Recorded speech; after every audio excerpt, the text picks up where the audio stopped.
Do you find that the advice, if you give advice at all on dating and relationships, do you find that the advice you give today is different to the advice you may have given as a priest 15 years ago? Yes. Yes, I've always been hesitant to give advice.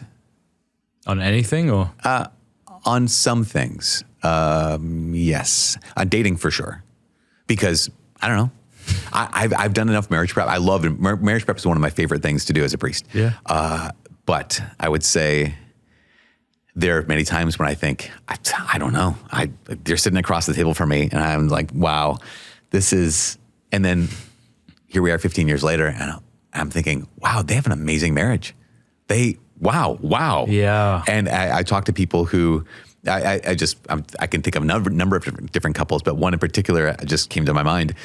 And I will now have students who have been affected by this couple and their family and say, oh yeah, so-and-so and so-and-so, they're the best ever. They're so, they invite us into their homes, into their family. And I think that's great. That's really good news because I did not see that coming. I sat at the table and said, you guys, you don't have to get married, So yeah, it's hard to see. Yeah, not to quote Gandalf, not even the wise see all ends. Exactly. Yeah. So there are some things that I would say now, I'm more not quick. I feel more free to be able to have that conversation if I see that we're really in marriage prep. They're really stuck on this thing and we haven't moved forward. I think that when they return to an issue again and again, but there's progress, that's great. You don't have to be resolved in a weekend or a week or 3 weeks. The fact that you're moving forward, that means you're learning how to do this kind of thing. But there's some times where I just think I have to say it. And I'll just say, yes, you don't have to get married. What if I just threw this out here? What if I threw out that June 6th, let's just not have a wedding that day? What would you guys say? I don't want to say it like that. I'll try to not be so abrasive or caustic. But what's the most surprising or interesting answer you've received to something like that? Well, I think what's the most surprising or interesting? I guess what I'm asking is, have you ever seen their shoulders relax and they just sort of go, oh, thank God? There have been times, there have been a lot of time, if I've not said that very, very often, there is okay, let's reset and ask that question. Most times it's, oh no, but we really, really want to get married. Like we want to spend our lives together. And so my question is not meant to say, I don't think you should get married. It's, if you need permission to not, I want to give you permission to not. But if you want to, then you get to choose again. It's a very clarifying question. Yeah, that's what I mean. I mean it as a clarifying. I'm glad you said that. I mean it as a clarifying question, not as I'm putting up an obstacle or I'm putting up here's my vote for you two. It's more, you have permission. You don't have to. And most times it's, what we talked about it. We really want to. This is what we want. We want to spend our lives together. We want to raise a family together. Like, great. Yeah. Then let's go.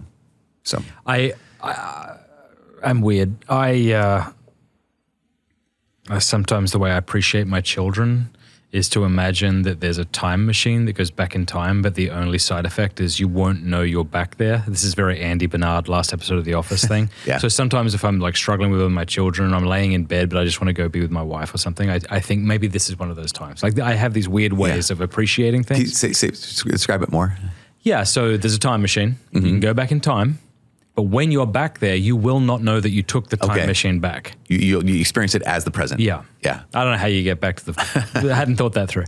And so I'll be laying with my son or my daughter or something, and I'll think, maybe this is one of those times. And then it'll help me to look for the nice thing in it. Another thing I do is I'll remind myself there will be a last time your child asks you to do X. Yeah. You won't know when that last time is.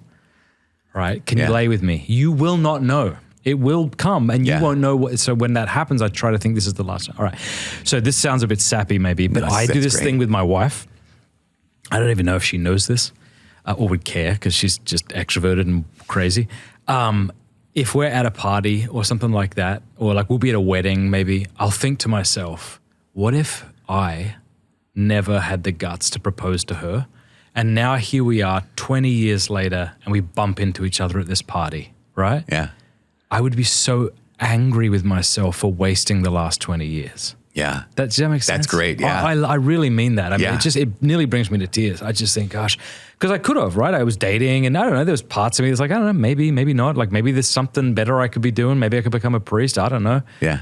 But this idea that like, well, what if we just, then what was this last 20 years? Like maybe you dated and I dated and so I'm like, oh gosh, I'm so glad I married her. I really am. So I guess the reason I brought that up is I would imagine when you say to them, you don't have to do this, it would give them the freedom to say yes. Yeah. Not just the freedom to say no, but exactly. Oh, good. But yes, we want to. Yeah. Yeah. Okay, but what about like college students and dating? Like That's advice. what I am increasingly of the opinion that I know nothing about dating today. I used to. I know. People were grateful for my advice, Father. Now I talk to them and they look at me like, you have no idea what's happening. So I would say, yes and no, in the sense of I did a wedding this last summer where I shared with the congregation and with the couple that I rarely, said this a couple times in weddings, I rarely have an opinion on the couple when they start dating. When I hear that Johnny and Elizabeth have started dating, like, okay, great. I'm not involved in this. I'm staying out of it. But sometimes like, oh, I really hope this works because I like those two, that kind of thing. So it's very rare because I see it. They start, they stop. Some other people, I'm like, great, it's how it goes. This is, so if anyone ever asks me, here's an example.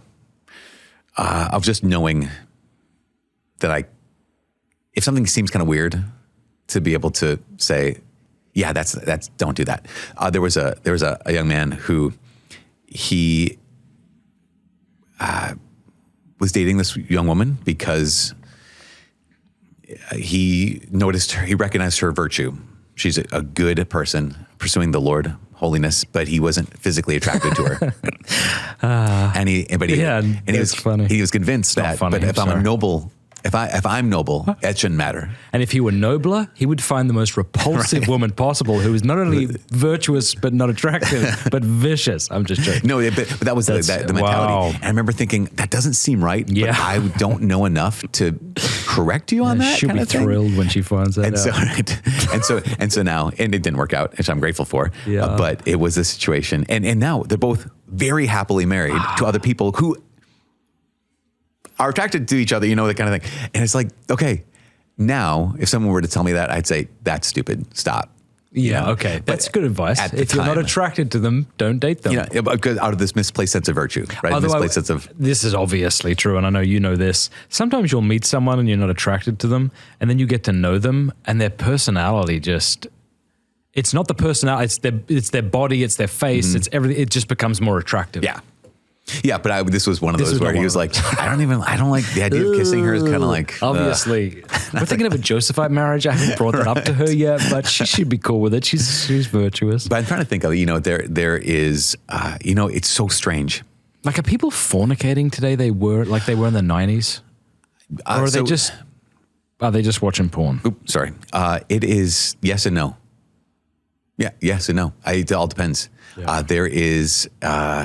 situationships where just now you happen to be here, I happen to be here. And so we're going to do all of the things that a couple does without really considering ourselves a couple. We'll do all the things married couples do without having a real commitment of dating. Yeah. And that's going to be okay, right? I guess. I'm sure. Yeah. No way that'll end poorly. And so that is a common thing. Yeah. On the other hand,